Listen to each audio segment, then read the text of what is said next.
Hey everybody, welcome back for war number 6 of season 27. We are at the halfway mark of the season. I'm fighting for the alliance SAS, and for this war we are matched up against AGT, also known as Agent Graphite, the flagship alliance of the AGT family.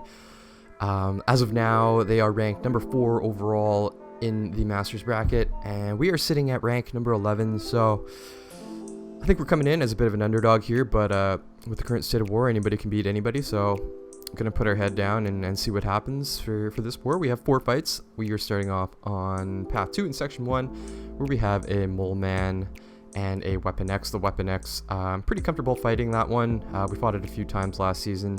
We'll be taking that with Archangel. And in section 2, we have one fight on path 5, Ebb and Flow Intercept, Mighty Charge 1. We have a Professor X waiting for us there, and then we end off our war on the SP2 mini, the Sym Supreme. We did that a few times last season as well. This is the attackers that we're bringing in. Archangel's coming in to take on 3 of our 4 fights. He's at rank 3, Sig level 20, taking on the Mole Man, the Weapon X, and the Sym Supreme at the end. Torch is coming in just to knock down that Professor X in section 2. We will be using his pre-fight, as that's the only fight we need him for, and then Magneto, House of X, is coming along for the pre-fight versus Mole Man, and then also hooking a few homies up along the way. So that's the team. Those are our defenders. Here's our first fight, node number 5, Strike, Counter, Fury, and Power Struggle. This is a newer matchup for us, but it should be pretty straightforward. We are using a guidance boost from Magneto, House of X, just so we can parry freely the entire time. I'll keep in the back of my head that I'd like to try and throw a special if I can, just to manage the Fury stacks in case the fight goes long. But other than that, just do neurotoxins and win. So here we go. We have the guidance boost, made sure that it's stuck, and we should be able to parry freely. And that's a really good start. We get 3 bleeds on him from the first heavy. Unfortunately, no poison. I probably should have reparried there just to get off to a good start. And I end up just missing a parry there, which costs me a decent amount of health. Luckily for me, he's not in frenzy, so those didn't crit.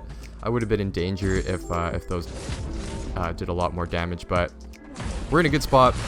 We end up missing the window of throwing our special, but he's pretty much dead, so that didn't end up playing a factor. Not a great start. Missing a parry is never a good way to start off your war, but we still got through with the full attack bonus.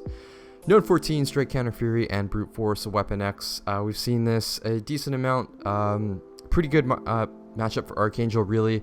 We're really comfortable here. We're just going to stack Neuros, keep an eye out for him hitting Berserk. And once he hits that point, hopefully we're going to be close to the red zone, and we just have to intercept and maybe use a special just to buy time off the clock and let give those Neuros time to melt him down to 0. So no pre-fight here. We don't need it. It's just normal Archangel play here. Hopefully we get off to a good start, nail our first parry, and a few bleeds off that first heavy, and we stick the poison off our second block. So this fight is pretty much over here, and I know I'm in a really good spot. I'm just gonna hold block just to give those Neuros a little more time to melt them down. And I probably should have punished that heavy, but doesn't really matter. He ends up throwing a special, and we can chain it into our special. And in the blink of an eye, that fight is over. So there's your section 1. Apart from that slip up against the Mole Man, they both went really smoothly. Really straightforward matchups for old Archangel. So we're heading on to section 2 here for our second half of the war on node 37. This is Ebb and Flow Intercept paired with Mighty Charge 1.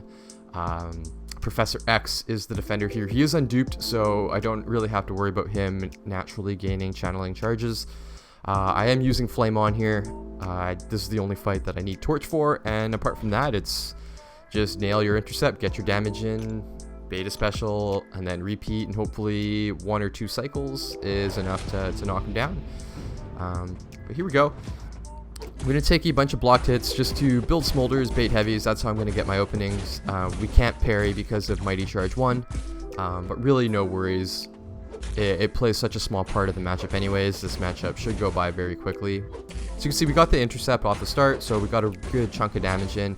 And it looks like I'm going to try and push him to a special 2 just because it's really easy to avoid. You just back up, give it space, and then try and nail an intercept from there and just finish the fight. Because we built up a bunch of smolders, so we're in good control here. We have really good spacing. We're not worried about being cornered. Just have to nail an intercept, and there we go. 1 special 2 should finish him, and we're out of that fight. That fight went super smooth. Really glad to get through that one. setting us up for one last fight in the war here. We are headed up towards a Sym Supreme on Mini Boss Island. I think we took this twice last season. Once we were horsemen, the other time we weren't. They both went smoothly. Regardless, I'm going to use an invulnerability boost. We get one every 3 days. They are decently plentiful, so if I have any doubt in my mind, just to be safe, I'm going to use it. So I'm using it here, and since I have one, I know I can tank 3 hits, and I'd prefer to tank the special 3 over the special 2. And apart from that, it's just a sprint and clench, and just hope that I stick a bunch of Neuros at the start, get off to a good start, and melt him down before he eventually kills me. So pretty good start off that first parry heavy, stack a bunch of bleeds, 1 poison, and we're up to the races. We have 2 neurotoxins that are starting to do work.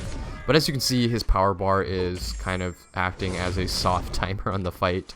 Now that we have the invulnerability boost, we extend that timer, so we're still in a good position. And as he just crosses the halfway point, we haven't gotten as many Neuros as I would like, because it's getting close to the danger zone, and I probably should have resisted hitting into him there, because it does give him a window to throw off that special 2.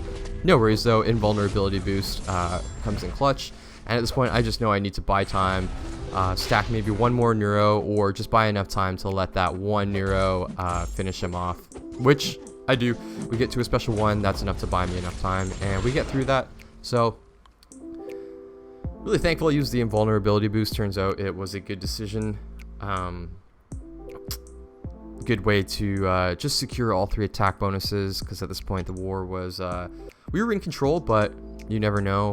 We are fighting AGT. They're a good alliance, and as it turns out, we end up pulling out with the win here with the final score of 12-2. We played really well as an alliance overall.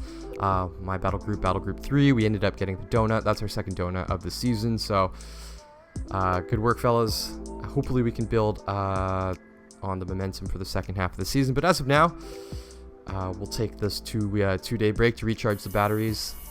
Thanks for stopping by. We'll catch you for War 7.